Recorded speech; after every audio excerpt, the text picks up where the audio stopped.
Las organizaciones e instituciones promotoras de este debate definieron los lineamientos a través de un análisis riguroso de las temáticas de interés para la ciudadanía.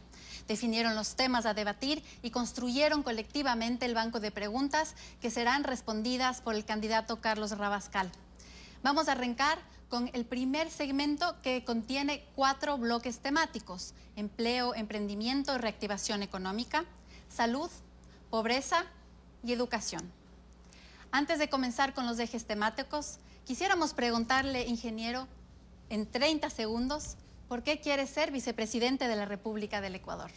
Porque no me puedo quedar inmovilizado ante el abandono de toda una sociedad, ante el abandono de la República del Ecuador. Mientras he transitado por la patria ecuatoriana y he recorrido las distintas provincias, las 24 provincias y los 221 cantones, veo la profundidad de la pobreza, pero sobre todo veo la implementación de un modelo de descarte y excluyente. Y en ese sentido, tengo que hacer algo. Y por eso me incorporo a la vida política, no siendo político y no perteneciendo a un partido político alguno, pero por responsabilidad ciudadana. Si en mis discursos y en mi pensamiento digo que hay que activar la participación ciudadana, entonces tengo que dar el ejemplo desde mi pensamiento, pero también con la acción. Muchas gracias. Empezamos entonces con el tema de empleo, emprendimiento y reactivación económica.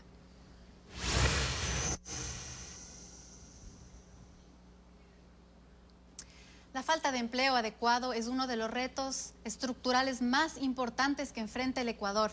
Aún antes de la grave crisis económica y social ocasionada por la pandemia, el país enfrentaba un estancamiento de la economía y una tasa de empleo informal extremadamente alta, llegando al 51% en el 2020. Es así que a diciembre del año pasado, solo el 31% de la población económicamente activa a nivel nacional tenía un empleo adecuado, según los datos del Instituto Nacional de Estadísticas y Censos. En este contexto, es fundamental lograr que los trabajadores del sector informal accedan a puestos estables y con posibilidades de mejora. Según el informe sobre comercio informal en Quito, realizado por Grupo Faro en septiembre del 2020, las personas que se dedican a esta actividad en promedio trabajan 51 horas semanales y tienen un ingreso mensual de apenas $162. Es en este contexto entonces que el problema del empleo, candidato Rabascal, es el gran elector. ¿Cómo resolver este reto considerando tanto el alto porcentaje de empleo inadecuado y empleo informal, la rigidez del mercado laboral y las nuevas formas de trabajo a través de plataformas? ¿Cómo corregir entonces dicha rigidez sin que esto afecte y signifique la precarización? Tiene 1 minuto y medio. Usted ha dicho algo que es muy acertado en la estructura de su pregunta, Ana Patricia. El desempleo es algo estructural y es algo que nos debe preocupar. El 31% de desempleo es la tasa más baja del empleo adecuado en toda la historia de la República del Ecuador. Pero para poder recuperar el empleo, tenemos que también reactivar el sector productivo ecuatoriano. Pero tenemos que entender que no vamos a reactivar ni la economía, ni el sector productivo, ni vamos a recuperar el empleo si es que no hacemos lo más prioritario, lo trascendente en estos momentos. Y es la vacunación para poder recuperar la normalidad. Y en ese sentido hay que emprender una campaña ciudadana, una campaña de sociedad a efectos de poder recuperar la normalidad, en primer lugar. En segundo lugar, nosotros estamos en este momento viviendo una especie de que los seres humanos están perdiendo los signos vitales. Frente a eso tenemos que darle oxígeno y generar un electroshock. El oxígeno es reestructurar las obligaciones, los pasivos y las deudas de todo ciudadano del sector productivo a bajas tasas de interés, con plazos largos y periodos de gracia. El oxígeno. Y el electroshock, incorporación de recursos monetarios a la economía ecuatoriana para, a través de la inversión pública, activar la economía privada. Por eso vamos a invertir intergubernamentalmente 3.000 millones de dólares. Muchas gracias. Y ahora, desde la sociedad civil, para abordar este tema nos acompaña Camilo Pinzón. Él es director ejecutivo del EDES Business School de la UTPL. Es economista, especialista en desarrollo sostenible y máster en administración de empresas, cofundador y presidente del directorio de la Alianza para el Emprendimiento e Innovación. Es representante, además, del Ecuador ante la Red Global del Emprendimiento GEN. Presidente del directorio de la Corporación Líderes para Gobernar y representante del Ecuador ante la Red Global de Inversores Ángeles. Camilo es conferencista y consultor internacional en temas relacionados con emprendimiento, innovación, estrategia empresarial, economía e innovación pública. Camilo, muchas gracias por aceptar esta invitación y tienes 1 minuto para tu primera intervención. Adelante. Muchas gracias, Ana Patricia. Un saludo a todo el país en nombre de la UTPL y de todo el sector académico del país y la sociedad civil.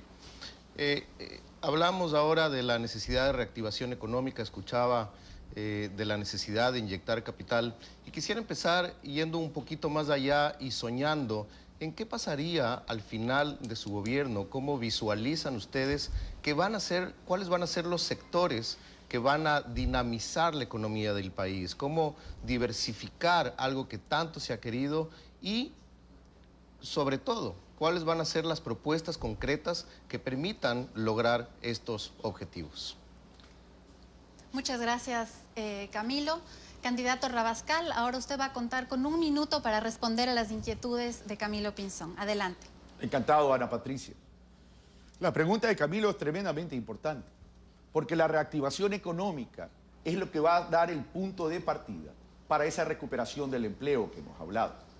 El sector de la construcción es fundamental dentro de ese proceso de reactivación, pero también tenemos que hablar sobre la importancia que va a tener el sector agroexportador, el sector agropecuario, la economía popular y solidaria, el sector rural de la patria ecuatoriana. Y en ese sentido, esos son los ejes, sin considerar que son solo esos, que va a dar esa fortaleza para que la economía comience a recuperarse, comience a estabilizarse y comience a crecer. Pero adicionalmente, nosotros estamos proponiendo crear 800.000 plazas de trabajo. Y esas 800.000 plazas de trabajo están orientadas por esta inversión intergubernamental de 3.000 millones para más líneas de crédito de 3.000 millones de dólares más. Muchas gracias. Ahora, para continuar con esta conversación, Camilo, tienes 30 segundos adicionales para profundizar en la temática. Adelante. Bueno, a pesar de que la economía ecuatoriana ha tenido un impacto de alrededor del 9% en el PIB, hay sectores que han crecido en plena pandemia y demuestran que el Ecuador tiene un rol importante en la economía internacional. Ustedes han planteado muchas propuestas para evitar que los dólares salgan de la economía. Se habla hasta de la cuarentena de los dólares, pero quisiera plantear el tema de una manera distinta. ¿Qué tal pensar de una manera innovadora y pensar que el Ecuador puede ser un lugar donde el mundo quiere depositar su dinero aprovechando la dolarización? ¿Cómo verían ustedes una propuesta de la sociedad civil en este sentido? Y para dar respuesta, candidato, solo para marcar el reloj, 30 segundos adicionales. Muchas gracias. Es que es interesante lo que tú propones, Camilo, porque la economía ecuatoriana no solamente tiene que estar dada por la política pública que proviene del Estado, sino también por la iniciativa en cuanto a la inversión privada. Que los dólares entren en cuarentena, lo que quiere decir es que los dólares tienen que circular en la economía de forma más acelerada. Y por otro lado, para que el Ecuador sea un centro de inversiones, tenemos que encontrar causas comunes, crear portafolios de inversión, de competitividad para mejorar precios en los mercados internacionales y, por otro lado, generación de trabajo. Muchas gracias. Y ahora, en la misma línea, vamos a pasar a la segunda pregunta. Efectivamente, el Producto Interno Bruto ecuatoriano decreció en un estimado del 9.5% en el 2020. Y aunque se espera un incremento del 3% en este año, no será suficiente para recuperar la economía. Para motivar la inversión nacional e internacional en nuestro país y reactivar esa economía, se requiere de reglas de juego claras, instituciones confiables y estabilidad regulatoria. Candidato Rabascal, ¿cuáles son sus propuestas concretas para lograr mayor inversión privada en el Ecuador? Tiene 1 minuto y medio. Habíamos hablado de crear un proyecto de inversiones que esté relacionado con competitividad. ¿Por qué tiene que estar relacionado con competitividad? ¿Qué significa la competitividad? Significa bajar, disminuir la estructura de costos de producción en el Ecuador. ¿A efectos de qué? Para que el sector productivo tenga y proteja su margen de rentabilidad, pero por otro lado también mejorar los precios de nuestros productos y servicios en los mercados internacionales. Por un lado, blindamos las inversiones, pero por otro lado también podemos hacer que la colocación de nuestros productos y servicios en el exterior sean mucho más atractivos, mucho más competitivos. De esa manera, entonces, incrementamos nuestras exportaciones y en paralelo también atraemos inversiones. Un proyecto, por ejemplo, que ejemplifica esto, es el sistema logístico de transporte de carga. Si estuviéramos hablando de un sistema ferroviario multipropósito de carga norte-sur que se alimente en ramales transversales y que lleguen a los puertos marítimos, ese proyecto puede ser claramente atractivo para la inversión privada y nosotros, mediante contratos de certeza económica, podemos blindar esa inversión. Pero por otro lado, generamos trabajo y por otro lado, mejoramos los precios de nuestros productos internacionales que los colocamos en los mercados internacionales. Muy bien, entonces respecto a esta pregunta, ahora Camilo también tiene 1 minuto para hacer una contextualización adicional y poner sobre la mesa preguntas adicionales también. Adelante, Camilo. Muchas gracias, Ana Patricia. Bueno, creo que es importante todo lo que ha mencionado, candidato. Uno de los puntos críticos es poder construir confianza alrededor de esto que se está mencionando y generar coherencia en relación a lo que ha planteado su plan económico. Cuando vemos el énfasis que se puso en la primera vuelta, una de las propuestas que más se escuchó es la de otorgar $1.000 a 1 millón de personas, que representa el 1% del PIB del Ecuador. Pero eso solamente considerando que son 8 millones de personas en la población económicamente activa en el Ecuador, quiere decir que le llegaría este incentivo a 1 de 8 personas. ¿Qué pasa con el resto de personas, profesionales, emprendedores? Hemos escuchado menos de sus propuestas en relación al fomento del emprendimiento, al fomento de la exportación, al fomento de la capacidad de trabajo. ¿Cuáles son sus propuestas concretas en este aspecto? Y ojalá su respuesta vaya un poquito más allá de la típica propuesta de vamos a dar crédito, que normalmente ha sido inaccesible. ¿Cómo no, Camilo?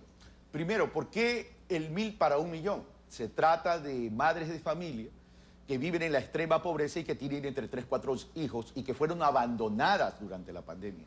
Eso les va a permitir, primero, salir de los apuros. No les va a resolver el problema, pero por eso hay que aplicar políticas complementarias a aquello.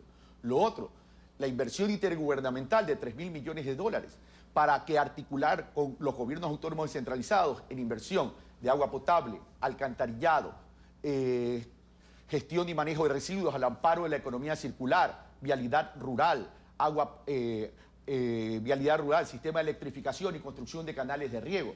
¿Eso qué hace? Inversión pública que permite la contratación con el sector privado y permite la contratación con trabajadores. Trabajadores con trabajo, con ingresos, permiten consumir en la economía. A mayor consumo, mayor producción, mayor empleo, mayor inversión, Camilo. Adelante, Camilo, ahora con tu respuesta y tus 30 segundos. Muchas gracias, candidato. Escucho su respuesta y coincido en muchos temas, sin embargo, suena todavía a que mucho del incentivo va a seguir viniendo desde el sector público. ¿Cuál va a ser el rol del sector privado? ¿Cómo dinamizarlo? Y un tema más adicional, ¿cómo potenciar la relación universidad-empresa para que se conviertan juntos en un motor del desarrollo y no todo el peso recaiga en inversión pública en un país que está altamente endeudado? Adelante, ingeniero Rabascal, con su respuesta y sus últimos 30 segundos de este primer bloque temático. Solo una precisión, Camilo. Cuando la economía está en crisis, producto de una emergencia, como es la crisis sanitaria y una economía bien delicada, porque los mercados se encerraron, y estamos viviendo una crisis humanitaria, entonces es el Estado el que tiene que invertir. Pero no es que el Estado invierte y se queda ahí. Casualmente lo dije en la introducción. El Estado invierte y activa la economía privada, porque la economía privada, la inversión privada está paralizada. Entonces hay que darle ese empujón, y a eso le llamo el electroshock, el oxígeno, reestructurando obligatoriamente las deudas, y el electroshock a través de la inversión pública que active la inversión privada. Muchas gracias, ingeniero. Aquí somos muy estrictos con el tiempo, así que con eso damos por terminado este primer bloque temático y agradecemos a Camilo, por supuesto. Vamos a pasar al siguiente tema, que es el de la salud.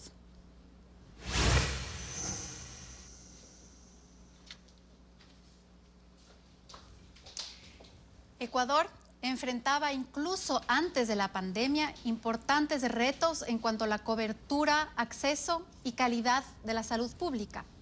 En cuanto al presupuesto destinado a la salud, en el 2017 se asignó el 11% del presupuesto general del Estado a este sector.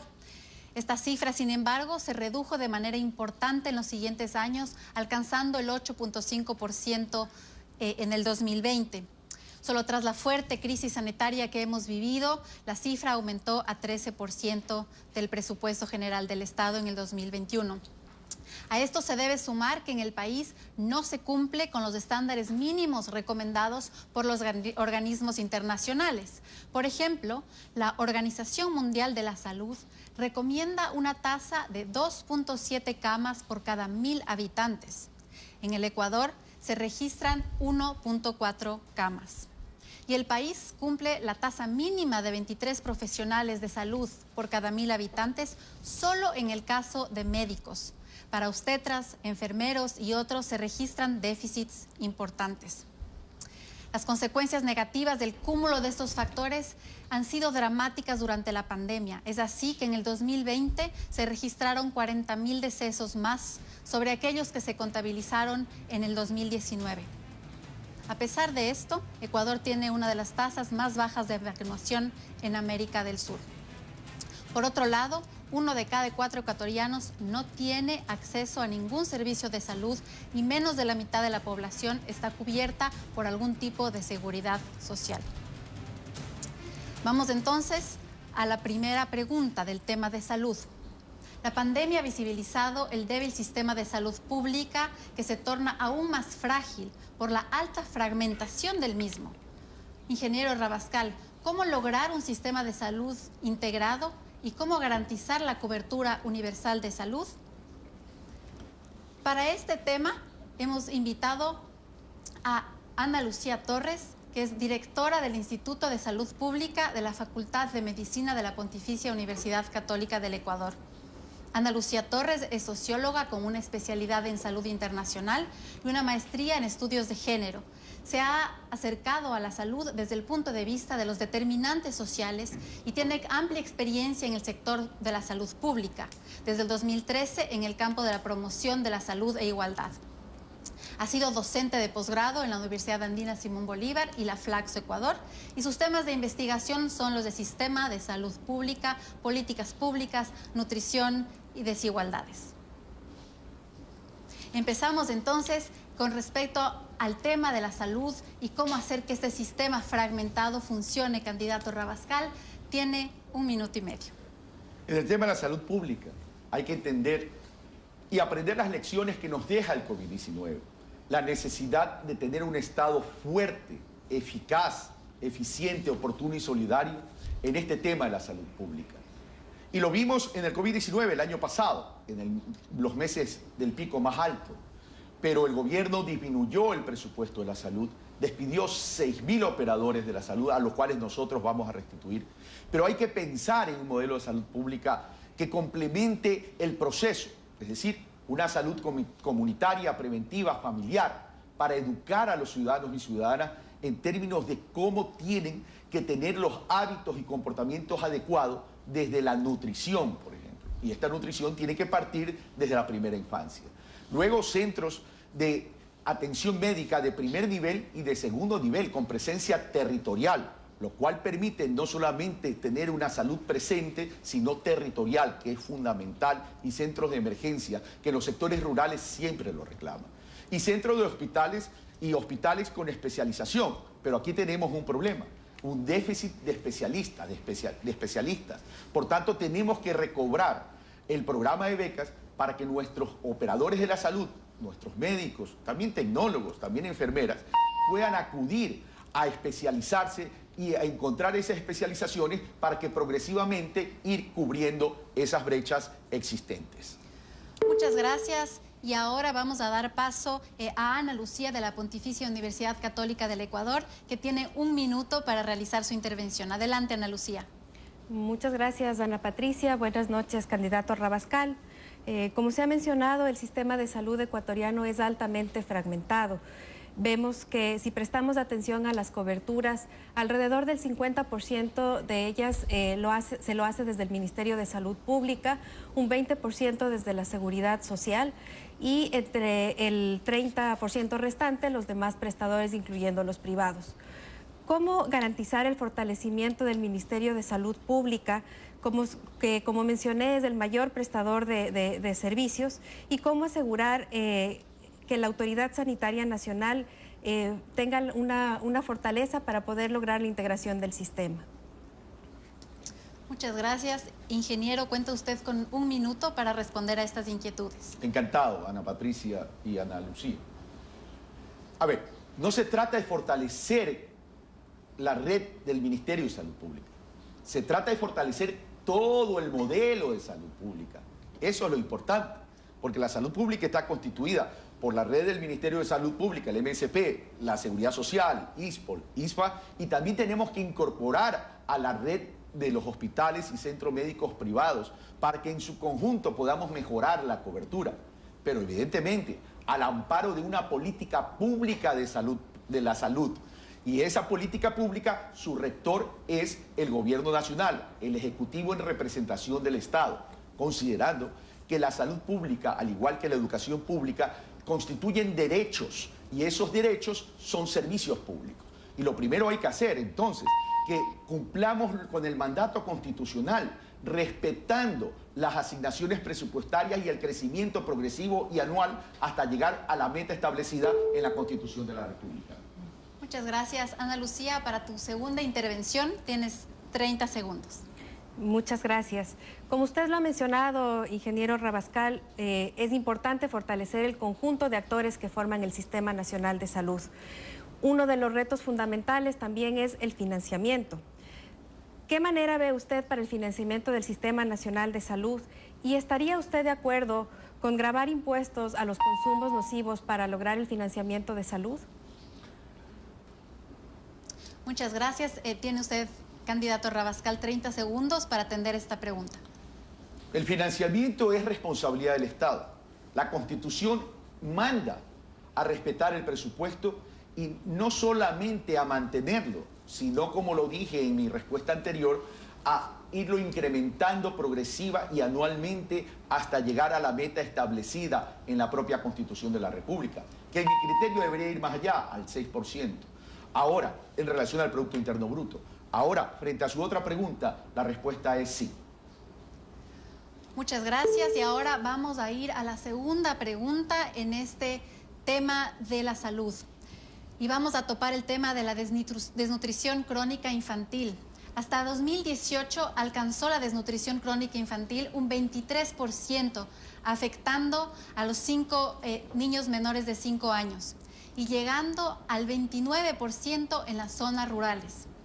Si revisamos además la prevalencia en la población indígena, 1 de cada 2 niños presenta retardo en la talla. Paradójicamente, 35 de cada 100 niños de 5 a 11 años tienen sobrepeso y obesidad. Con la pandemia se espera que lastimosamente estas cifras aumenten, afectando a un mayor número de personas. Además, el Ecuador tiene la tercera tasa más alta de embarazo adolescente en América Latina y el Caribe. Frente a estos retos, ¿cuáles son las políticas y las estrategias que implementará para reducir la desnutrición crónica infantil en el Ecuador?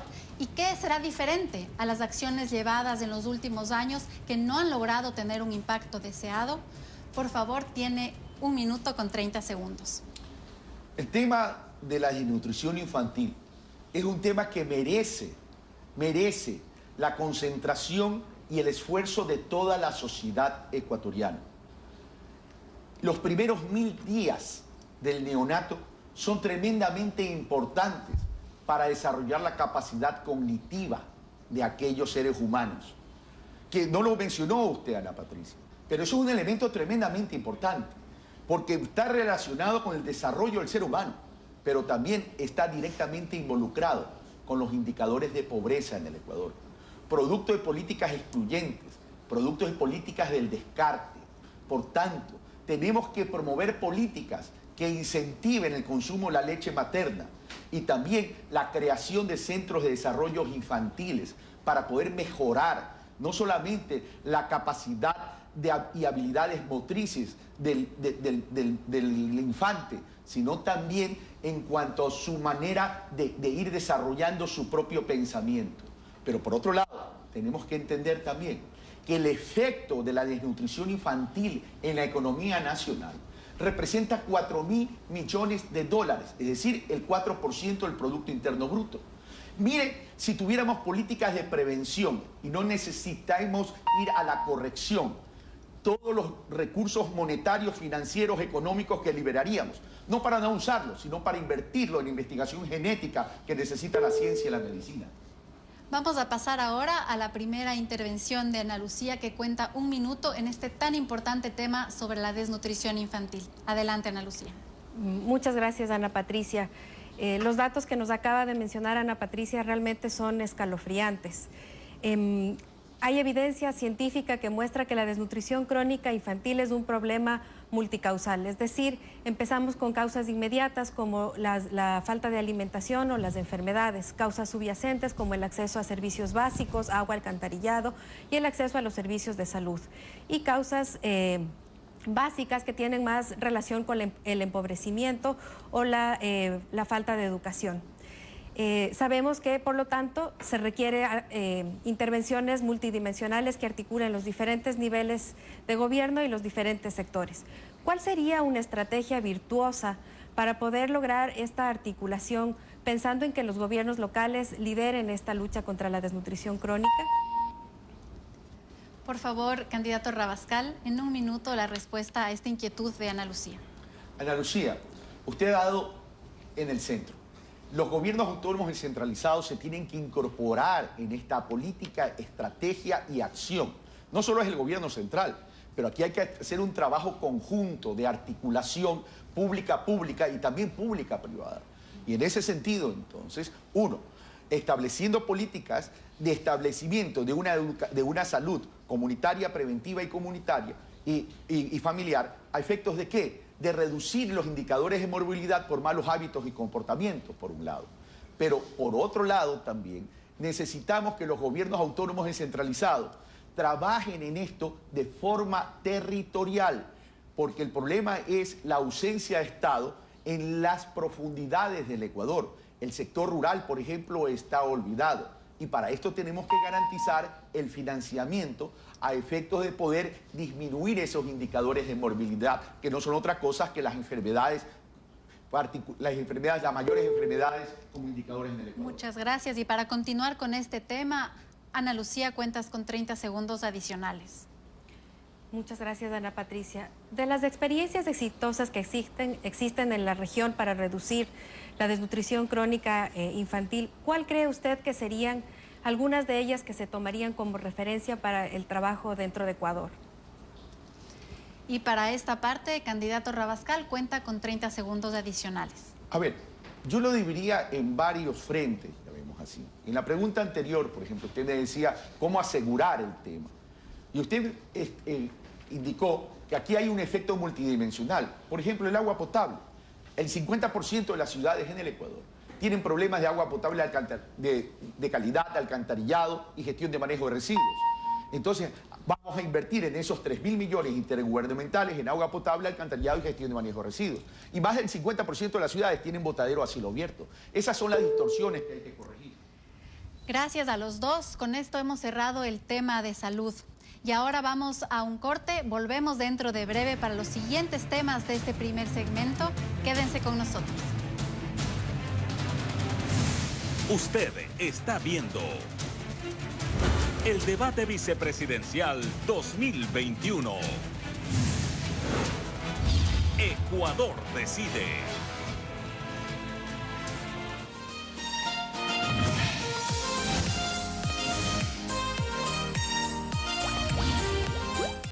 Si tienes entre 16 y 100 años, estás en edad de votar y este es tu derecho.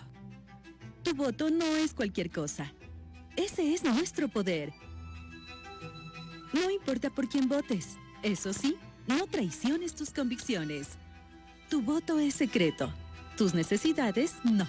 Compara y decide en www.elecciones2021.ecuador-mediodecide.org. Tu voto, nuestro poder. Ecuador decide. Una iniciativa de Grupo Faro. Porque lo soñamos, lo impulsamos y lo hacemos realidad. Desde la corporación Líderes para Gobernar, trabajamos para que en el Ecuador y el mundo existan mejores líderes que impacten en la gestión pública. A través de nuestra plataforma virtual Inspira, formamos agentes de cambio para guiar proyectos de alto impacto. Gracias al apoyo de nuestros aliados, diseñamos iniciativas que fomenten un mejor país a través del desarrollo sostenible. Identificamos líderes con gran potencial. El próximo puede ser tú.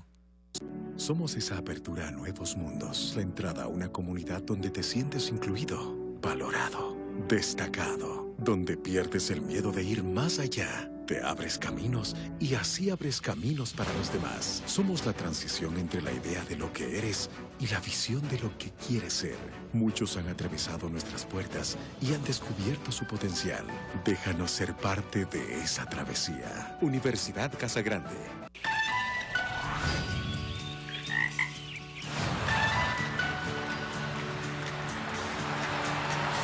¿Cuántos sueños? ¿Cuántas ideas? ¿Cuántos proyectos se quedan en papel? Podemos hacerlos realidad y transformar el mundo. Inscripciones abiertas hasta el 4 de julio. Pontificia Universidad Católica del Ecuador. Deja tu huella.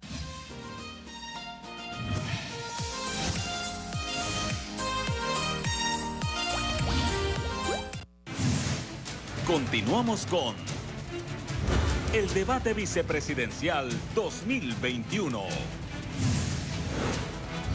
Ecuador decide.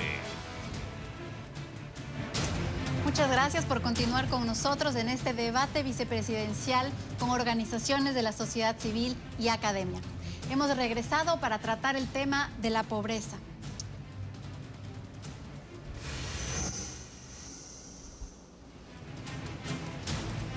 La pobreza por ingresos, que incluye a las familias que ganan menos de $84 al mes, se ubicó en 32% a diciembre del 2020, según el Instituto de Estadísticas y Censos.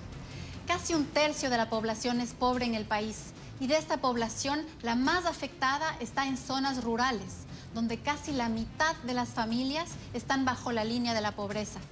Se espera además que la pobreza por ingresos luego de la pandemia alcance el 38%. La pobreza extrema, donde se ubican aquellas familias que ganan menos de $47, afecta alrededor de 14% en el Ecuador. El Bono de Desarrollo Humano ha sido una de las herramientas importantes para combatir la pobreza en el país. Sin embargo, el número de beneficiarios cayó dramáticamente entre el 2013 y entre el 2014, una reducción de más del 50% que no se ha recuperado. Es más, durante la pandemia, la mayoría de países ha desplegado amplios programas de transferencias, pero por varias razones, incluidas las restricciones fiscales, según la CEPAL, el Ecuador es uno de los países que menos medidas de protección social implementó durante esta crisis sanitaria. Vamos entonces a la primera pregunta de este problema. En este contexto, ¿qué medidas específicas implementará candidato Rabascal para lograr reducir los niveles de pobreza? ¿Cuáles serán sus prioridades para lograrlo? Tiene 1 minuto y medio. La pobreza es tremendamente estructural en el Ecuador. La pobreza rural en el año 2007 estaba en 61,3%. al año 2016, diciembre del 2016 disminuyó 38,2 y ahora a diciembre del 2020 vuelve a crecer 47,9. La pobreza por ingresos, la pobreza extrema, en el 2007 estaba en 16,5, al 2016 bajó al 8,7 y producto de las políticas actuales subió y se incrementó al 14,9. ¿Cómo romper este cordón de pobreza? Evidentemente, si 6 de cada 10 ecuatorianos están entre la vulnerabilidad y la informalidad, tenemos que aplicar políticas que vayan más allá de los $1.000 para el millón de madres. La economía social y solidaria va a ser fundamental a partir de conceptos de asociatividad para recuperar y fortalecer un sistema cooperativo de producción, distribución, comercio y servicios. De esta forma, podemos focalizar esta economía social y solidaria en los espacios de la pobreza, pero también en espacios de la vulnerabilidad que van más allá de la pobreza extrema. Y de esa manera, a partir de la incorporación o inclusión económica, laboral y social, podemos paulatinamente reducir los márgenes de pobreza en el Ecuador. Muchas gracias. Y para este tema, desde las organizaciones de la sociedad civil, nos acompaña Luis Hinojosa, director ejecutivo del Fondo Ecuatoriano Populorum Progressio FEP. Él estudió Sociología y Ciencias Políticas en la Pontificia Universidad Católica del Ecuador y en las especializaciones de Gestión Social y de Finanzas Populares en la Universidad Simón Bolívar. Luis ha trabajado cerca de 45 años en diversos acompañamientos a organizaciones populares. Es presidente de la Cooperativa de Ahorro y Crédito Maquita Kuxunquic, vicepresidente del Banco de Desarrollo Codesarrollo, vicepresidente de la Fundación Educativa Funder, es miembro del directorio de Maquita Comercio Justo, la Fundación Tierra Nueva y otros directorios de organizaciones sociales. Con este antecedente, Luis tiene 1 minuto. Buenas noches, ingeniero Rabascal. Usted conoce que organizaciones como el Grupo Social FEB, Maquita Kuxunquic, el Grupo Salinas de Bolívar, hemos venido trabajando casi 50 años al servicio de organizaciones populares y campesinas, buscando que se reduzca la pobreza. Y hemos ido escuchando de varios gobiernos que se va a reducir la pobreza. Teníamos esperanza porque ya se empezaba a reducir la pobreza, pero hemos visto que nuevamente ha crecido la pobreza. Y esto nos duele porque, como hemos escuchado, una persona de 2 en el campo está en pobreza y una persona de cada 3 en los sectores urbanos marginales vive con menos de $2 por día. ¿Qué hará concretamente su gobierno para reducir la pobreza? Ingeniero Rabascal, cuenta usted con 1 minuto para responder a esta pregunta. Primero, para los microemprendedores de la patria ecuatoriana, a quienes se les ha gravado con el 2% sobre las ventas anuales, eliminar aquella parte de la ley de simplicidad tributaria que grava con el 2% sobre las ventas anuales a los microemprendedores, es decir, a los pequeños. Pero yo le hablaba, Luis, y usted es experto en esto, en economía social y solidaria. Dentro de los barrios marginales o de los espacios marginales urbanos y rurales, se pueden focalizar proyectos pilotos que a partir del intercambio, a partir de la producción especializada de agricultura urbana, de agricultura en lo rural, de industria, de sector textil, de otros tipos de actividades, puedan intercambiar productos, acompañados con educación, porque la educación es fundamental si queremos caminar hacia la equidad y la disminución de la pobreza, y acompañada de salud pública. Entonces, un sistema de economía social y solidaria que esté enfocado a los pobres, pero al amparo de la asociatividad, como lo dije hace un momento, y con un sistema cooperativo fuerte y acceso de crédito, nos pueden permitir Vamos, sacar candidato, a la gente de la pobreza. siento interrumpir, estamos apagando los micrófonos para quienes nos están viendo en vivo y en directo. Esto está siendo transmitido por la señal de Telerama y además retransmitido por Facebook Live de las organizaciones aliadas. Vamos entonces, Luis, ahora sí, con tus 30 segundos. La reducción de la pobreza es tarea de todos. ¿Cómo hará el gobierno para articular las propuestas de trabajo que se hagan desde los ministerios, desde los GAD, con la sociedad civil, con la empresa privada, con todas las organizaciones y movimientos sociales, ¿Cómo liderará esta propuesta para la reducción de la pobreza en el Ecuador? Vamos ahora sí con los últimos 30 segundos sobre esta pregunta. Adelante. He dicho que vamos a reestructurar todas las deudas pendientes a tasas de interés bajas, plazos acordes a la realidad y periodos de gracia. Pero también vamos a entregar líneas de créditos de $1.000 millones a la economía popular y solidaria para fortalecer estos ámbitos. Vamos a elevar el ministerio de la economía popular y solidaria para poder fortalecer la política pública y adicionalmente a disminuir esas tasas de interés en las microfinanzas populares, entregando un subsidio al sistema cooperativo y ahorro y crédito. Muy bien, pasamos a la segunda pregunta. Es importante destacar que las tasas de pobreza no son indicadores suficientes para determinar el nivel de desarrollo de un país.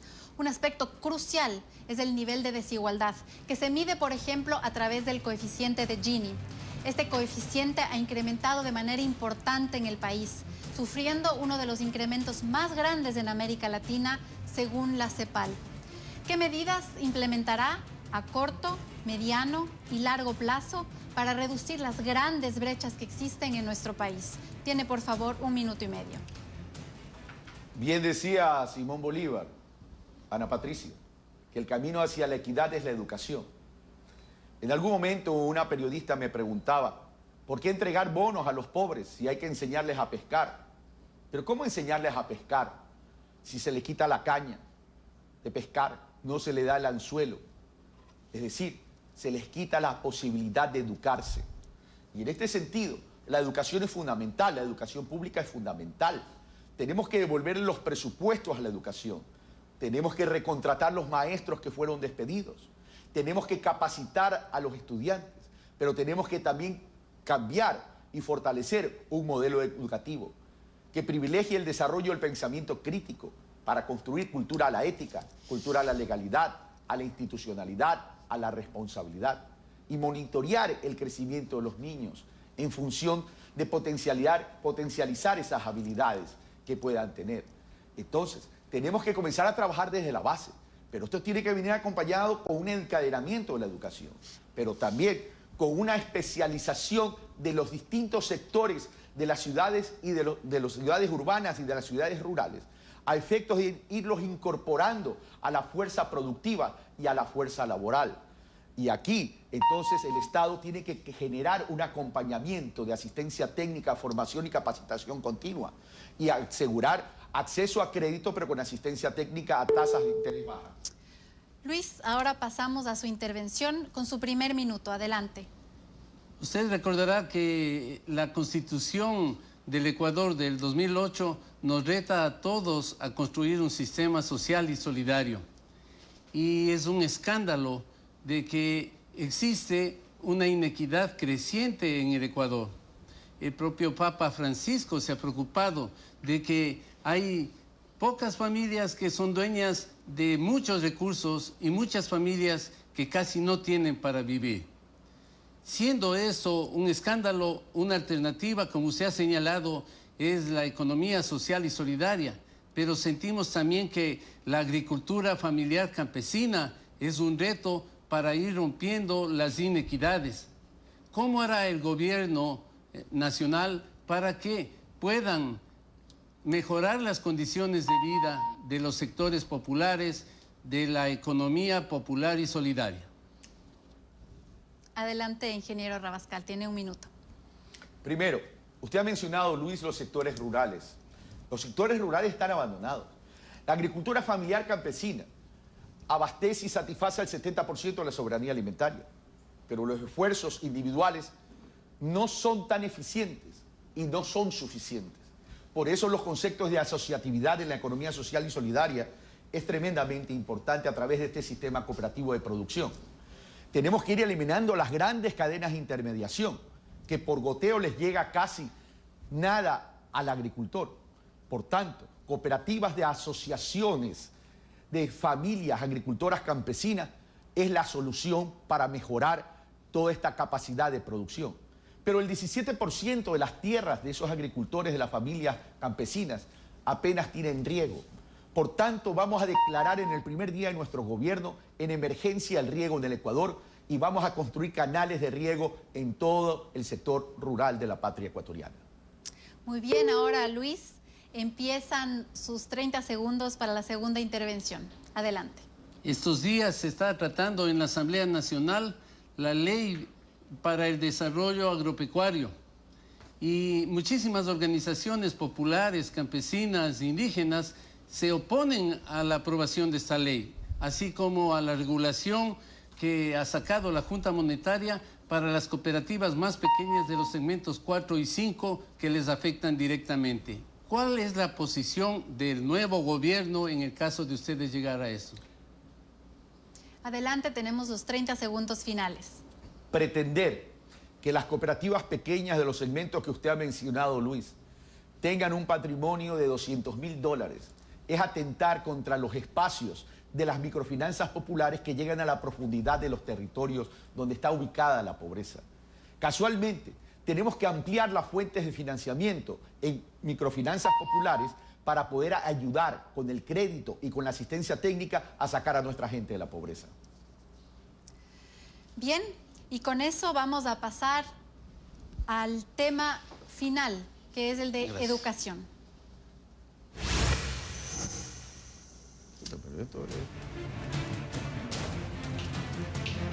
La educación es un motor fundamental para el desarrollo de nuestro país.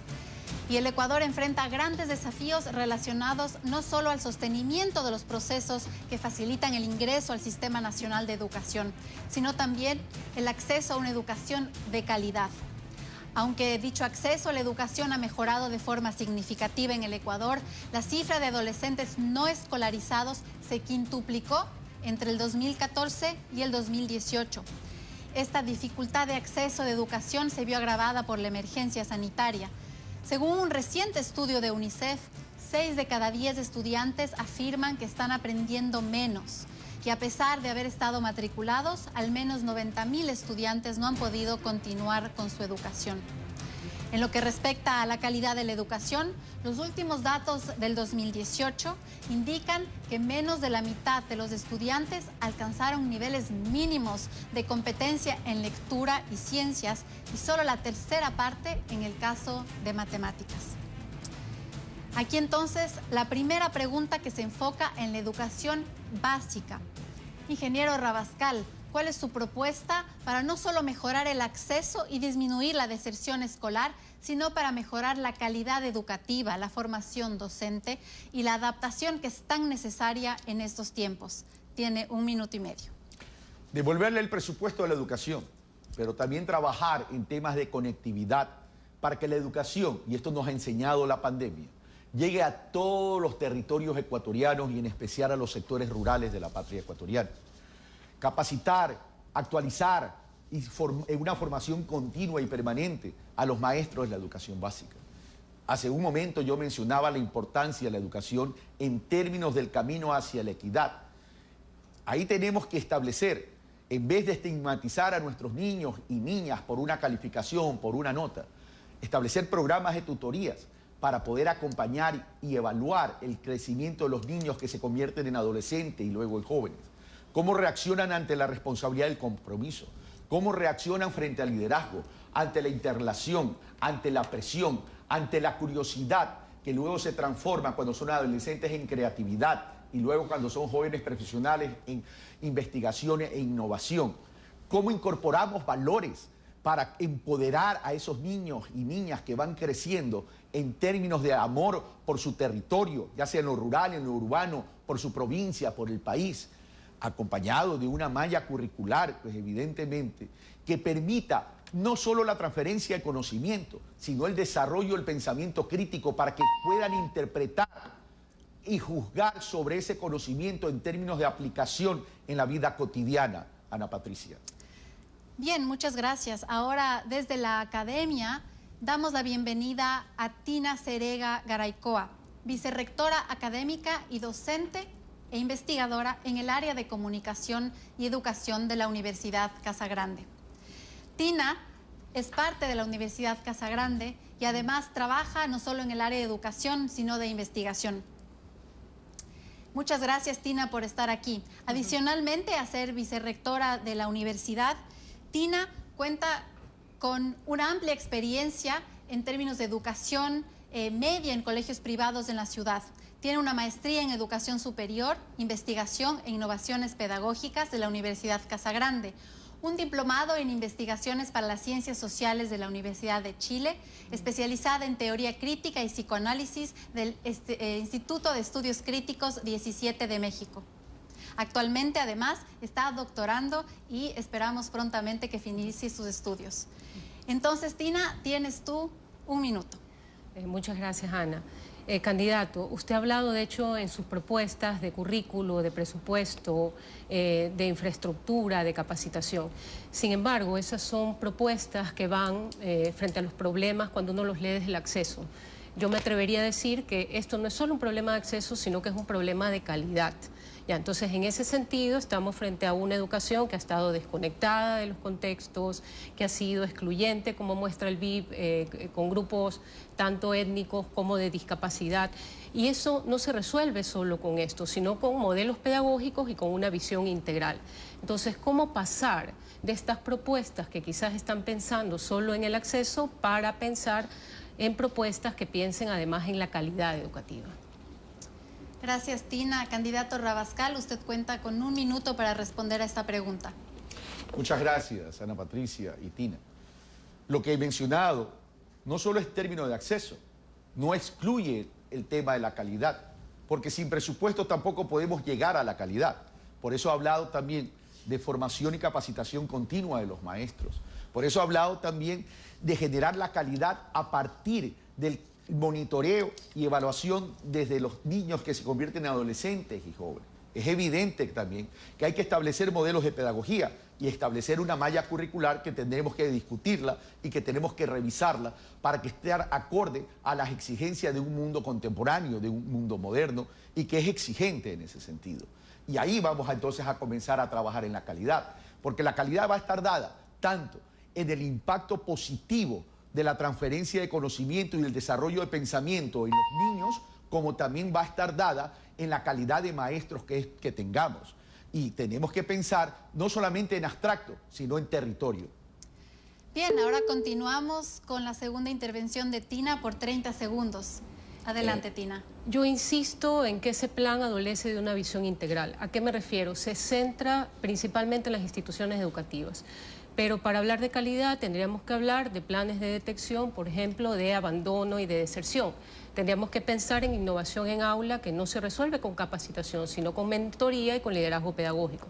Tendríamos que pensar en procesos de acompañamiento a las madres, ya que educan al 60% de los niños acá. Entonces me parece que si no pensamos en esas cosas, no vamos a hacer avances importantes de calidad. Y para responder a este reto, candidato Rabascal, usted tiene 30 segundos. Adelante. Usted tiene toda la razón, Tina. Pero yo sí he mencionado programas de mentorías y de tutorías. Pero también usted agrega un valor importante a la discusión, que es la incorporación de las familias dentro del proceso educativo. En algún momento, en el gobierno anterior, se incorporó la participación de las familias, de los padres de familia, en la importancia de acompañar con este proceso educativo. Pero lamentablemente las realidades del país han hecho que se abandone aquello y hay que profundizar en aquello. Bien, ahora vamos a dar paso a la pregunta número 2 en el tema de educación. El acceso a la educación superior es un tema recurrente y preocupante en el país.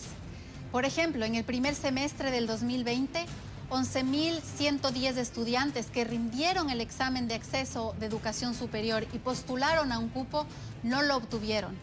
Por otro lado, la matrícula en formación técnica y tecnológica representa apenas el 25.42% del total de la matrícula de tercer nivel.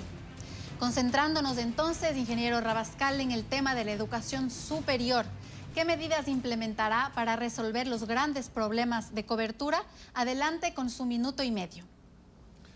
Hace poco se eliminó el examen ser bachiller. Y aquí invito a la ciudadanía a que hagamos un ejercicio de reflexión sobre esta decisión que se ha tomado. Y el primer elemento para ejercer esta reflexión que yo haría es si existe en el país, y que nos preguntemos, la suficiente oferta educativa en la educación superior para atender la gran demanda educativa que sale año a año desde los bachilleratos. 180.000, 190.000 estudiantes que se gradúan año a año, si no me equivoco, versus una capacidad instalada en la universidad, en la academia, en la educación superior de 180.000, frente a 250.000 estudiantes que salen año a año. Es imposible atender aquello. Por eso era importante los exámenes de ingreso. ¿A efecto de qué? De poder filtrar cuáles son los estudiantes que mayor mérito hacen. Pero por otro lado también tenemos que ver qué significaría la eliminación del examen ser bachiller. Cuidado, regresamos a ese pasado oprobioso donde los cupos tenían precio y entrábamos a una serie de corruptelas por vender los cupos y estaríamos mercantilizando e irrespetando a los estudiantes que quieren acceder a la educación superior. ¿Hay que crecer en infraestructura? Sí. Hay que crecer en maestros también y generar encadenamiento con institutos técnicos. Tina, ahora en el tema de educación superior, tienes un minuto.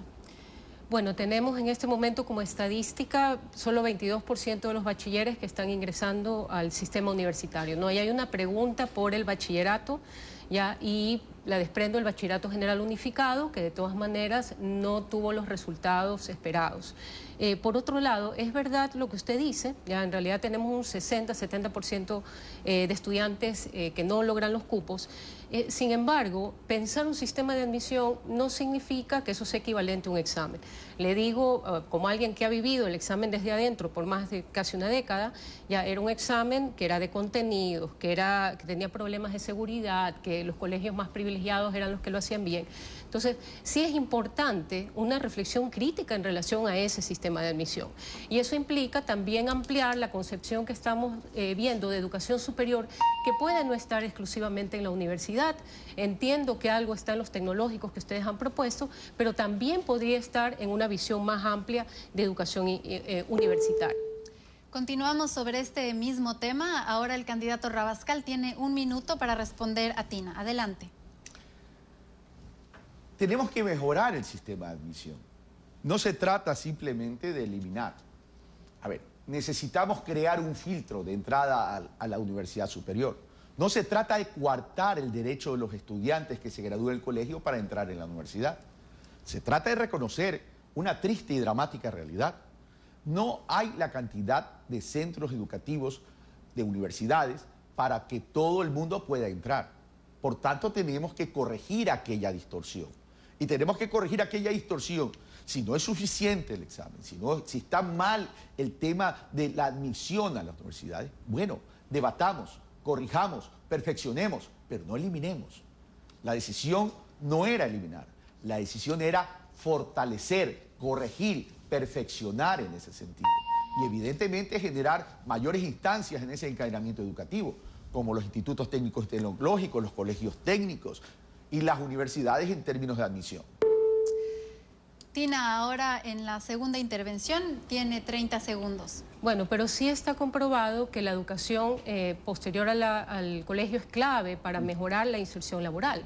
Entonces, en ese sentido, hay que pensar también la educación desde otros procesos de capacitación que incluso estén por fuera de la universidad. ¿Cuál es tal vez mi preocupación central?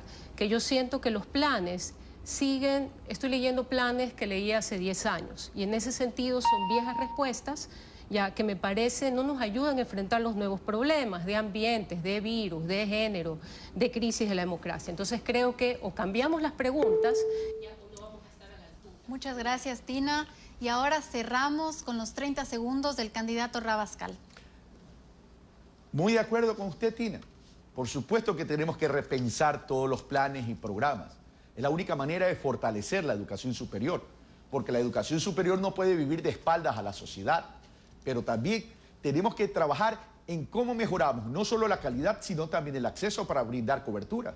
Por ejemplo, la conectividad es fundamental. Y la conectividad también, a través del Internet, podemos dar una buena calidad, pero tenemos que trabajar entonces en esa conectividad. Por eso que nosotros pensamos, y ya se me terminó el tiempo.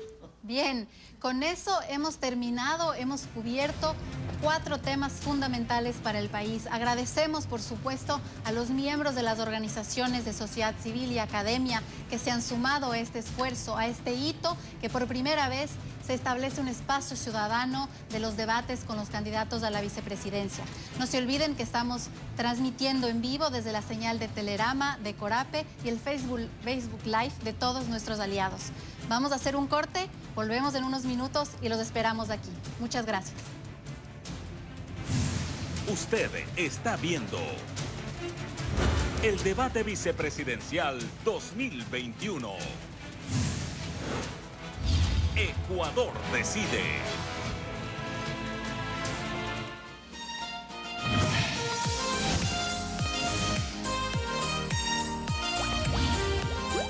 Porque lo soñamos, lo impulsamos y lo hacemos realidad. Desde la corporación Líderes para Gobernar, trabajamos para que en el Ecuador y el mundo existan mejores líderes que impacten en la gestión pública. A través de nuestra plataforma virtual Inspira, formamos agentes de cambio para guiar proyectos de alto impacto. Gracias al apoyo de nuestros aliados, diseñamos iniciativas que fomenten un mejor país a través del desarrollo sostenible.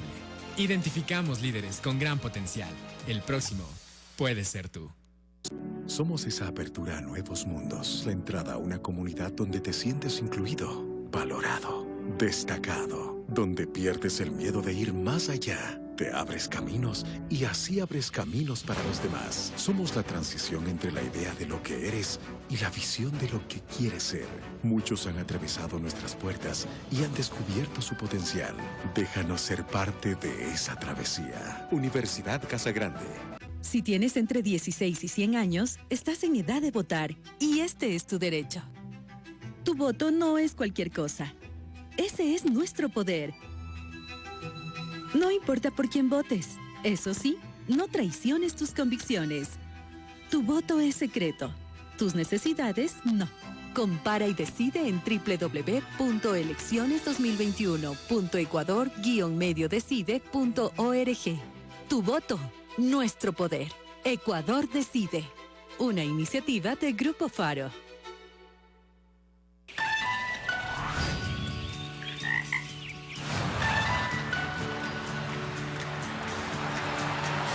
¿Cuántos sueños? ¿Cuántas ideas? ¿Cuántos proyectos se quedan en papel? Podemos hacerlos realidad y transformar el mundo. Inscripciones abiertas hasta el 4 de julio. Pontificia Universidad Católica del Ecuador. Deja tu huella. Telerama, escuchando a la comunidad. Y a nuestra redacción llegó una denuncia ciudadana. Manifiesta que en la Villa Flora, al sur de la ciudad, no existe control de las ventas informales. Los ciudadanos denuncian contaminación en el río Yanuncay, provocada por personas que venden verduras y botan las hortalizas. Que a través de nuestra línea de WhatsApp, amigos televidentes, nos reportan una alcantarilla sin tapa. Esto es en el centro de Guayaquil. Yo le voy a dar plazo 24 horas. Y aquí me les voy a seguir cargando. Avísennos cualquier inquietud, cualquier requerimiento que tengan en sus barrios, en sus sectores. A sus denuncias les damos solución. ¿Recuerda usted de ese botadero de basura ayer? Ayer, claro, ¿cómo no? Increíble. Fue aquí en Guayaquil al instante donde justamente se hizo la denuncia de este botadero de basura. Lo cierto es que ya hay respuesta. La empresa Puerto Limpio se presentó en el lugar con personal de limpieza. Ayer en Cuenca varios ciudadanos reportaron que en la avenida Huayna Cápac se está generando una nueva modalidad de robo. Desde acá del sector de San Roque, acá hace poco hubo un incidente entre personas que trabajan en los exteriores del mercado. Hace algunos días un vehículo perdió pista y cayó al río. A esta hora se está desarrollando una protesta. Primeramente, buenos días, señorita, con todos ustedes y gracias a Dios que están ustedes aquí. Ya lo sabe, problemas de su barrio, denuncias de su sector al 096-935-5555. Telerama en la comunidad. Buenos días a toda la gente de Telerama, a toda la gente de Ecuador. El Ecuador te quiere mucho, Marco Antonio, sobre todo porque pues, te hiciste conocer con este programa. 100 latinos dijeron... Soy un hombre, digo, yo no sé lo que es llorar. Es Ecuador sin Guayaquil. Y hoy te vas, te vas, te vas, te vas. Pero sé que por algo me hace recordar. Diré Cuando preguntes si te quiero, cuando me pidas ser sincero, yo te mentiré. Pero yo le digo que, ay, qué bonita es esta vida, aunque a veces duela tanto y a pesar de lo que os Ahora dices que me amas, ahora que no queda nada. Hubo un tiempo en que fui hermoso y fui libre de verdad. Y abanitos del diente. Esta es tu casa. Lunes a viernes a las 10:30 de la mañana.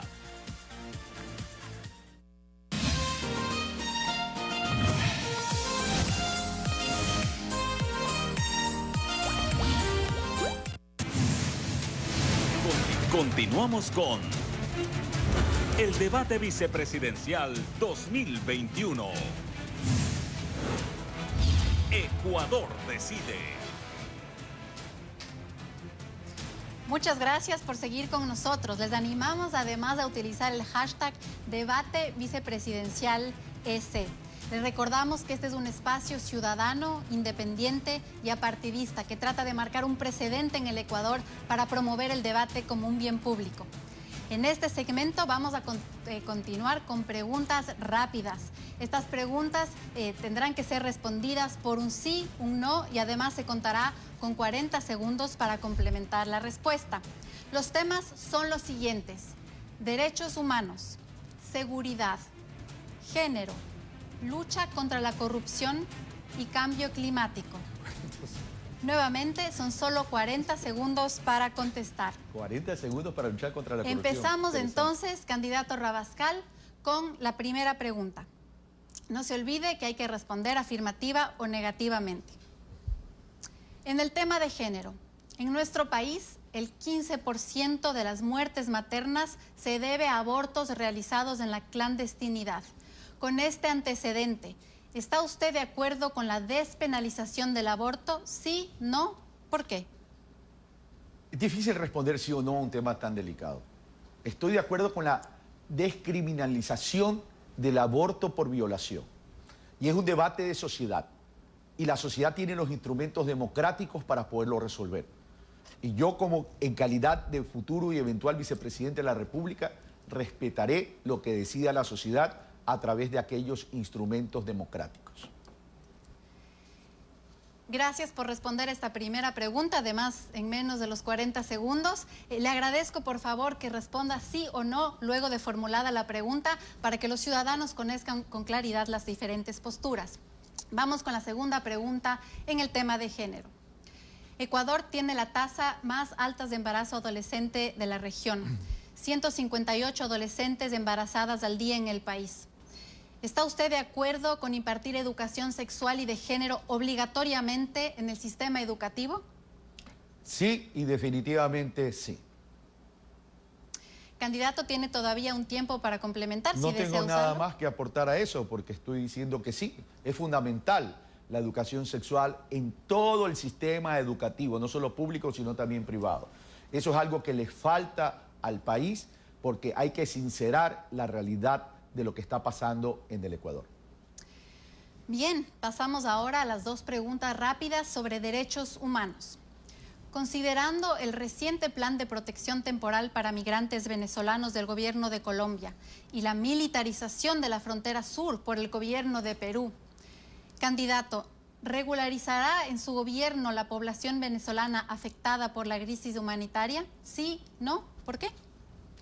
Yo soy del pensamiento que sí se lo debe hacer, y es importante para poder establecer, tal cual como se hizo en articulación con ACNUR en su momento, cuando vino la migración colombiana, qué tipo de ciudadanos están llegando al Ecuador. Es obvio, evidente que el Ecuador ha establecido en la Constitución de la República el derecho de la libre movilidad, pero todo aquel que transgreda la ley y que atente contra la paz y la estabilidad del país tendría que ser deportado. Ahora vamos a pasar al tema de lucha contra la corrupción. En 40 segundos. Y es que a pesar de que dentro de la función de transparencia y control social el Consejo de Participación Ciudadana y Control Social tiene un rol protagónico en la lucha contra la corrupción. De acuerdo al Latinobarómetro, la mayoría de los ecuatorianos cree que más de la mitad de los políticos son corruptos. Con estas cifras, entonces, candidato Rabascal, ¿cree usted que el Consejo de Participación Ciudadana y Control Social ha cumplido adecuadamente el rol que la Constitución le atribuye en relación a la designación de autoridades de control y en relación a la lucha contra la corrupción? La respuesta es no, pero no solamente no por el tema del Consejo de Participación Ciudadana, no por la Contraloría, no por la Fiscalía, no por las instituciones de control, que no han hecho un trabajo eficiente. Porque además, adicionalmente en la función judicial hay una justicia selectiva. Entonces, en ese sentido, hay que recuperar la institucionalidad del Ecuador, la institucionalidad democrática del Ecuador, y adicionalmente, ese respeto a la institucionalidad debe partir de la independencia y la autonomía de los poderes. Pero, por ejemplo, la Contraloría tendría que repensarse también en ese sentido. Bien, ahora la segunda pregunta en este mismo tema. ¿Está usted de acuerdo con transparentar todos los acuerdos y contratos de deuda que se generen para obtener financiamiento, incluyendo los acuerdos bilaterales de preventa petrolera? ¿Sí? ¿No? ¿Por qué? Pero claro, Ana Patricia, eso es fundamental. Yo le recuerdo a Ana Patricia que yo fui parte del Frente de Transparencia y Lucha contra la Corrupción y establecimos en esa política de transparencia y lucha contra la corrupción todo un proceso de transparencia con activación de participación ciudadana organizada en territorio. Lamentablemente, el presidente Moreno tomó toda esa política y estrategia y la archivó porque no le interesó la cirugía mayor contra la corrupción. Pasamos ahora al tema de seguridad. Con las reformas del 2015 al Código Orgánico Integral Penal se endurecieron las penas. Sin embargo, el 2020 cerró con 12.000 muertes violentas. ¿Es entonces el endurecimiento de las penas una buena estrategia para reducir la criminalidad? A ver, ¿Sí, no, ya estoy contestando, Ana Patricia, por favor. Casi se salta el sí y el no. Ya me va a tener que dar más tiempo. No es la mejor de las soluciones, pero tenemos que hacerlo. Pero hay que atacar la delincuencia desde la inteligencia, desde los servicios de inteligencia, pero también desde la generación de oportunidades. El problema es que creemos que todo lo podemos corregir con meter preso a la gente, cuando lo mejor es la prevención. Y dentro de una política de prevención tenemos que generar oportunidades de trabajo, de igualdad de oportunidades, de educación, pero recordemos, con presencia siempre territorial. Y ahora vamos a la segunda pregunta. ¿Cree usted que el narcotráfico está financiando la política en el Ecuador o que se encuentra inserto en sus instituciones y qué se debería hacer al respecto? No creo que el narcotráfico esté financiando la política en el Ecuador, pero tenemos que establecer medidas de control a efectos de evitar aquello. Porque los ejemplos que tenemos que aprender del vecino país de Colombia es que cuando hay ausencia de Estado en los sectores rurales de la patria ecuatoriana, el narcotráfico se enquista y comienza a enquistarse en los sectores rurales para luego pasar a los gobiernos autónomos descentralizados y luego pasar a la justicia, a la policía y a otras instancias más. Tenemos que actuar rápido. Vamos ahora a las preguntas rápidas de cambio climático. El Ecuador se caracteriza por ser un país megadiverso. Los Andes es una de las regiones con mayor endemismo del país y coincide que la mayoría de concesiones mineras a gran escala están ahí. Como usted sabe, el pasado 7 de febrero, el 80% de las y los cuencanos votaron a favor de la prohibición de la minería a gran escala en la zona de recarga hídrica de varios ríos de la zona. ¿Está usted de acuerdo con prohibir la minería a gran escala en zonas de gran biodiversidad? Adelante. Estoy de acuerdo con prohibir la minería irresponsable, porque lo que tenemos que hacer es establecer modelos de gestión que protejan nuestros recursos, nuestras fuentes de recursos hídricos y sancionar de forma ejemplar a todo aquel que transgreda las normas de protección de nuestra Pachamama.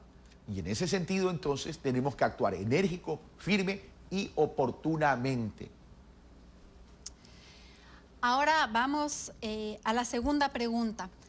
Estamos todavía refiriéndonos al tema de cambio climático. Ingeniero Rabascal, ¿cree usted que se debe regular desde el gobierno las actividades de las empresas privadas para disminuir la huella ambiental? ¿Sí o no? ¿Por qué? Pero claro, para eso existe la política pública, la política del cuidado ambiental. Recuerde, Ana Patricia, la cantidad de residuos y desechos que han sido echados a nuestras fuentes de recursos hídricos. ¿Cómo no vamos a cuidar y establecer un control al sector productivo de toda índole, no solamente privado, también público, por cierto, para cuidar nuestra Pachamama, para cuidar nuestra naturaleza y cuidar el medio ambiente? Esto es una tarea de todos y para eso existe el Estado, para regular, para controlar y también para sancionar todas esas transgresiones. Bien, ahora la última pregunta de este segmento de preguntas rápidas. En los últimos años, las organizaciones de la sociedad civil han sido reguladas a discreción del gobierno de turno. Se encuentran como ejemplo los decretos ejecutivos 16 y 739 que fueron derogados y el vigente 193. ¿Propiciaría usted la promulgación de una ley de fomento a la participación de las organizaciones de la sociedad civil en lo público? Definitivamente sí, pero si estoy promoviendo la participación ciudadana organizada y desde los territorios, ¿cómo voy a estar en contra? Lo que debe quedar en claro es lo siguiente: la política de Estado, la política pública es rectoría del gobierno central y de los gobiernos autónomos centralizados de acuerdo a su ámbito de acción. Y las organizaciones de la sociedad civil dan soporte para operativizar de forma eficiente a esa política pública, a esa política de Estado. Pero ahí necesitamos una construcción conjunta, encontrar esas causas comunes del desarrollo territorial y nacional a efectos de hacer un buen trabajo. Muchas gracias, ingeniero. Con esto damos por terminado este segundo segmento. No se olviden de quedarse con nosotros y de utilizar el hashtag Debate Vicepresidencial S. Regresamos dentro de poco. Usted está viendo el Debate Vicepresidencial 2021. Ecuador decide.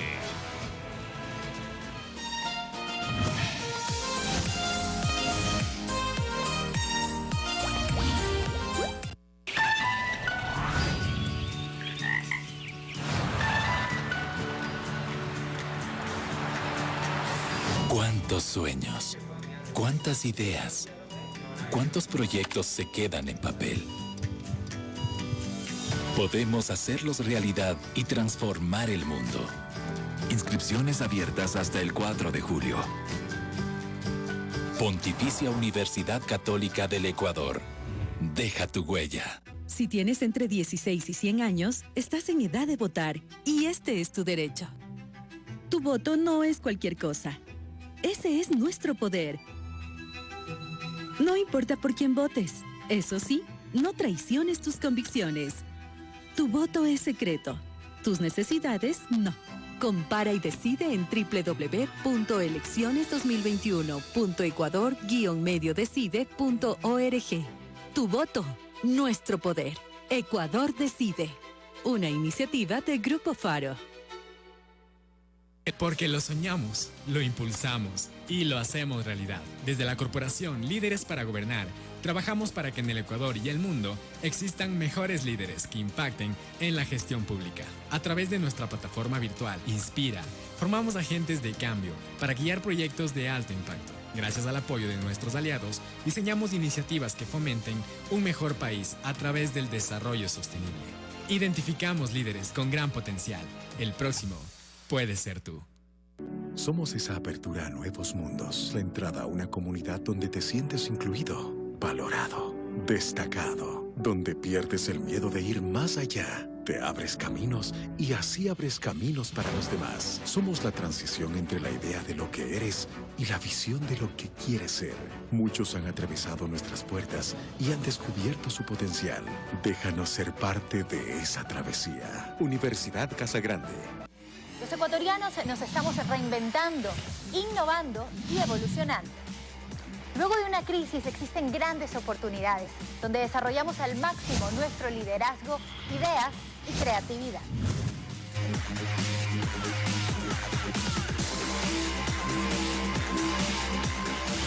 En Boga, un espacio para empresas y emprendimientos. Porque lo bueno no es estar en todo, es estar en Boga. De lunes a viernes a las 20 horas.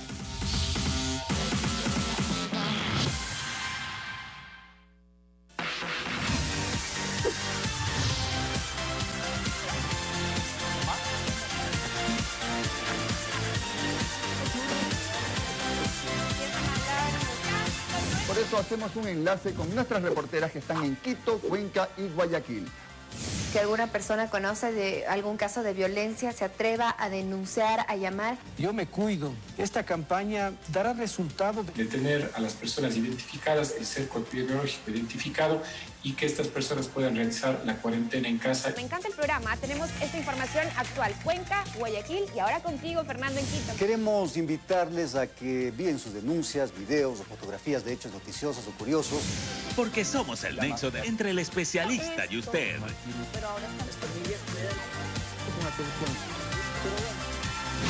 Esta es Tu Casa, lunes a viernes a las 10:30 de la mañana.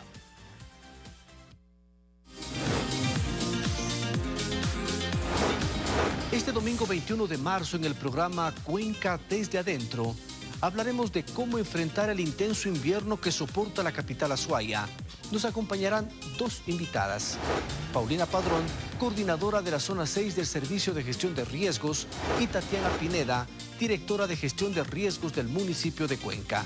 Invitados, este domingo 21 de marzo de 12 a 13 horas. Cuenca desde adentro, por Telerama.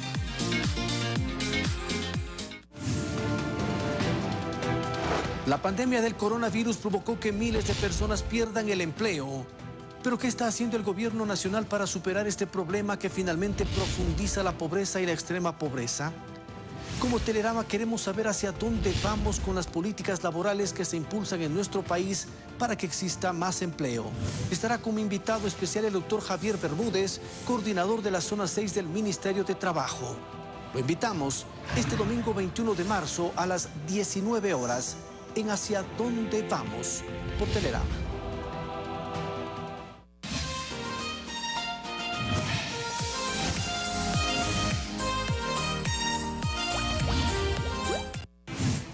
Continuamos con el debate vicepresidencial 2021.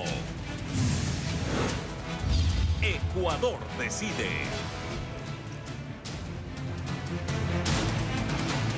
Y entramos ahora al último segmento de este encuentro.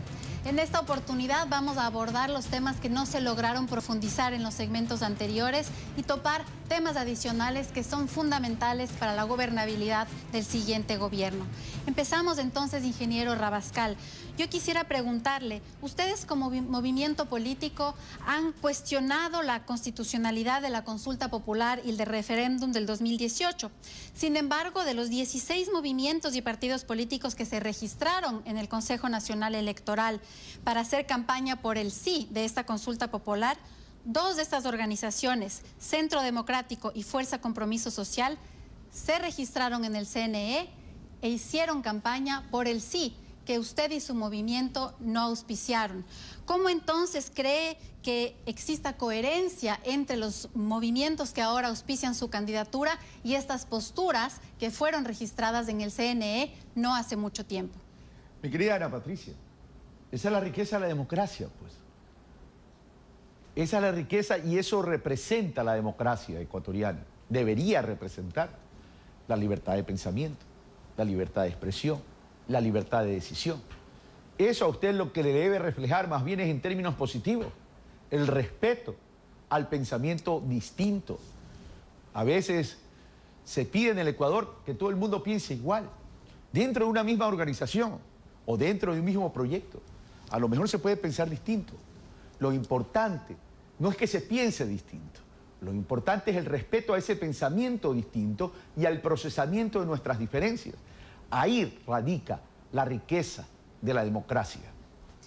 Ahora, justamente hablando de la riqueza de la democracia, de la institucionalidad, Y hablando también de los partidos y movimientos políticos que auspician esta candidatura, nos da curiosidad de saber si usted es afiliado a una de estas dos organizaciones, ya sea Centro Democrático o Fuerza Compromiso Social. Y si es que considera que los candidatos, candidatas a las diferentes dignidades deben venir de las bases, de las estructuras partidistas del país, justamente para apostar a la institucionalidad. No soy afiliado ni a Centro Democrático ni a Fuerza Compromiso Social, como tampoco he sido afiliado al partido del gobierno anterior, que luego pues se lo secuestró y se lo llevaron a otro lado. Soy independiente. Pero usted hace una pregunta interesante, y esa pregunta interesante tiene que ver con que el Ecuador debería entrar en una gran reforma política y electoral para construir verdaderas organizaciones políticas y no se transformen en organizaciones electorales, donde generen espacio de construcción de liderazgo, de un cambio generacional. Mire, es interesante el cambio generacional, mi querida Ana Patricia. Nuestro candidato a la presidencia de la República, Andrés Arauz, es nacido de una visión política, tiene el ADN de la Revolución Ciudadana, tiene 36 años y él, a lo largo de su accionar político, ha demostrado que los jóvenes de la patria ecuatoriana están capacitados para generar un cambio y una verdadera transformación en el Ecuador. Por eso es que yo invito a votar por Andrés Arauz, que va a hacer un excelente gobierno, porque tiene una visión distinta de cambio y transformación a partir de la movilidad social. Y eso es fundamental. Él piensa en los territorios ecuatorianos, él piensa en las 24 provincias, en los 221 cantones de la patria ecuatoriana, él piensa en el ser humano como importancia, en aquello que dentro de la visión progresista significa poner al ser humano por encima del capital. Por eso es que yo acepté ser también binomio de Andrés Arauz, porque veo y observé y estoy convencido que Andrés está tremendamente capacitado para gobernar el Ecuador. Ahora, más allá del individuo, más allá de este proceso electoral, usted ha mencionado la importancia de construir nuevos liderazgos, de tener partidos políticos que perduren en el tiempo. Específicamente con respecto a usted, a su movimiento, ¿qué rol va a jugar? ¿Se va a crear un nuevo partido? ¿Se va a continuar con estos dos partidos en alianza? ¿Cómo promover un espacio que sea más de largo plazo y que fortalezca estos procesos democráticos? Bueno, como soy independiente y no formo parte, no soy afiliado a ninguno de los dos partidos políticos, eso es una pregunta cuya respuesta no soy yo el que debe contestar. Pero en todo caso, lo que sí le puedo decir, que tanto Fuerza Compromiso Social y Centro Democrático deberían fortalecerse al amparo de un ejercicio de democracia interna, pero que también no solamente garantice el cambio generacional, la renovación del liderazgo, sino que exista y promuevan un verdadero debate en términos de propuestas de desarrollo rural integral, propuestas sobre cómo salir de este hipercentralismo que tanto nos ha afectado a todos nosotros, propuestas de desarrollo de las ciudades, repensar las ciudades, si nos conviene ciudades verticales, nos conviene ciudades horizontales, cómo hacemos de las ciudades ciudades inclusivas, es decir, hacer otra forma de política. Ahora es tan importante este tema de renovar la política, de fortalecer el código de la democracia, que podríamos tomar mucho tiempo. Sí quisiera, sin embargo, ingeniero Rabascal, precisar y profundizar en algunos puntos que no se lograron hacer en los bloques anteriores por el mecanismo y metodología tan dinámica que hemos implementado. Y uno de ellos es que muchas de las propuestas que usted tiene tanto en el programa, en el plan de gobierno que está inscrito en el Consejo Nacional Electoral, como las respuestas que ha dado el día de hoy, se basan en una fuerte gasto e inversión pública. Sin embargo, no solamente hemos hablado ya del fuerte deterioro de la condición económica, sino que se requieren cerca de 8.000 millones de dólares de financiamiento este año. Es decir, el Ecuador enfrenta una crisis nunca antes vista. ¿Cómo va a financiar entonces todos esos programas que usted ha mencionado el día de hoy? Mi querida Ana Patricia, a la educación no se la puede llamar gasto. A la salud pública no se la puede llamar gasto. A la seguridad no se la puede llamar gasto.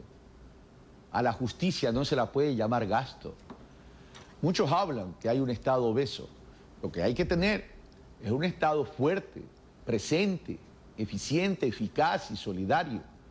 Miren, Ana Patricia, el 85% de los salarios del gasto corriente del Estado ecuatoriano está en educación, en salud, seguridad y justicia. Solo salud y educación les corresponde el 56% de esos presupuestos. ¿Usted cree que tenemos que irnos por la vía de reducir la educación pública, de reducir la salud pública, de reducir la seguridad, reducir la justicia? Cuando la educación pública y la salud pública deben ir creciendo conforme crece la población. Porque si crece la población, hay más niños que educar, pues. Sin duda. Si crece la población, hay más niños, niñas y seres humanos que proteger a partir de la salud pública. Igual pasa con la seguridad. Si me permite. Pero por favor, usted es la anfitriona, Ana Patricia. Todos estos temas son fundamentales. Además, un Estado garantista de derechos establece en la Constitución ya incluso parámetros para garantizar el gasto social. A lo que yo me referí específicamente en esta pregunta es cómo van a ser financiados, no necesariamente si merece o no merece un sector u otro, sino cómo va a lograr financiar en el contexto actual de la economía actual nacional y global. Usted mencionó, Ana Patricia, 8.000 millones de dólares. Divídalo para 4 años y verá que es factible. Y hay que traer los dineros que tiene el Estado ecuatoriano que se encuentran en el exterior. Y ahí se puede financiar. Ahora, para ser más precisos, candidato Rabascal, en términos de el sistema tributario e impositivo, lo pongo sobre la mesa porque es una posible forma, ¿no es cierto?, de financiamiento del Estado en un país, sobre todo, que tiene que basarse primordialmente en la política fiscal. En términos, entonces, tributarios, candidato Rabascal, ¿ustedes considerarían reformas para incrementar el ingreso? Porque estos costos de financiamiento solo son para este año, estas necesidades. En términos tributarios, entonces, ¿están considerando algunos cambios en los impuestos o cómo lo haría en forma específica? Tenemos que dar certeza al sector productivo y a los ciudadanos. Yo le decía en la primera parte de Ecuador Decide, que por cierto ustedes promocionan el hashtag debate vicepresidencial. Y yo quiero aprovechar para promocionar el hashtag quien debate gana. Pero vamos al tema del sistema tributario, mi querida Ana Patricia. Yo le decía, hay que dar certezas. Pero si hoy estamos viviendo una crisis sanitaria, una crisis económica, una crisis humanitaria, y yo le hablaba de poner oxígeno y generar un electroshock, no es momento de pensar de incrementar la carga tributaria, pero sí es momento de decirles que la reforma tributaria tiene que ir orientada ¿a qué? A mejorar los ingresos, como usted dice, que no necesariamente es incrementar carga tributaria. Lo que sí tenemos que aplicar es los conceptos y los principios de progresividad que no se han aplicado aquí en el Ecuador. Y con eso se nos quedan muchísimos temas sobre la mesa, también una necesidad de profundizar aún más, pero esperamos que estos espacios sigan contribuyendo al debate de las ideas. Ingeniero Rabascal, le agradecemos y tiene 1 minuto para dirigirse a los ciudadanos y ciudadanas ecuatorianas. Adelante. Primero, gracias, Ana Patricia, por esta invitación a este debate vicepresidencial, porque es importante que los distintos candidatos que aspiran a gobernar al país, ya sean estos candidatos a la presidencia de la República, ya sean estos candidatos a la vicepresidencia de la República, puedan conectarse con la sociedad civil.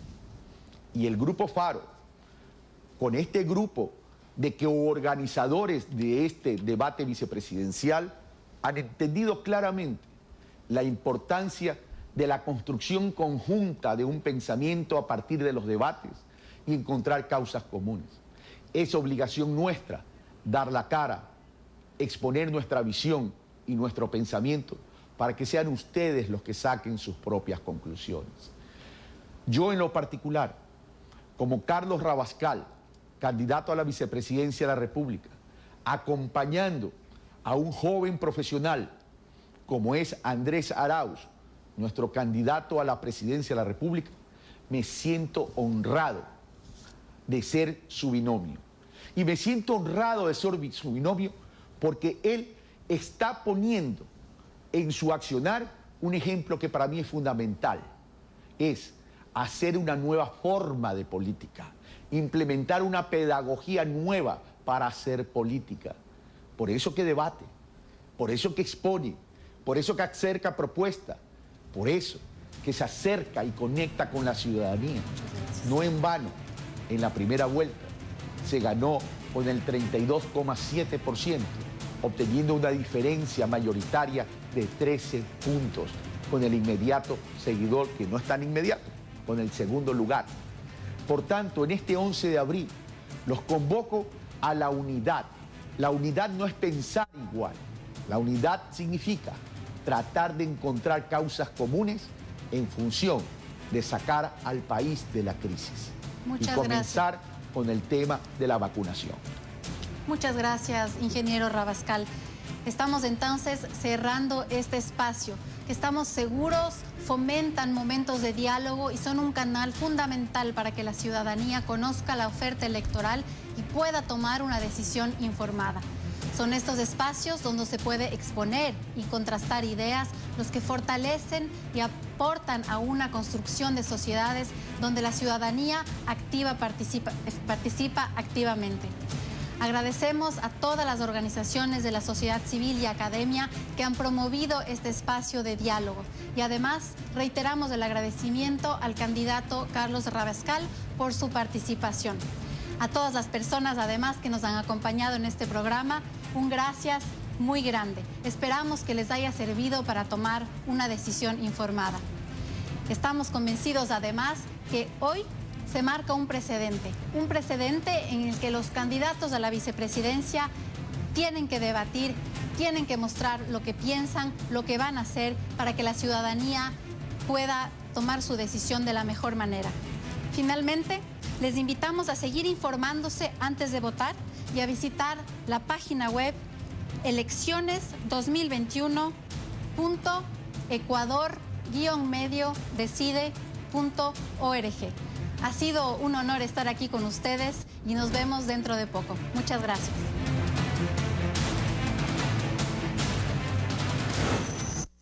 Grupo Faro y organizaciones de la sociedad civil y academia presentaron el debate vicepresidencial 2021. Ecuador decide.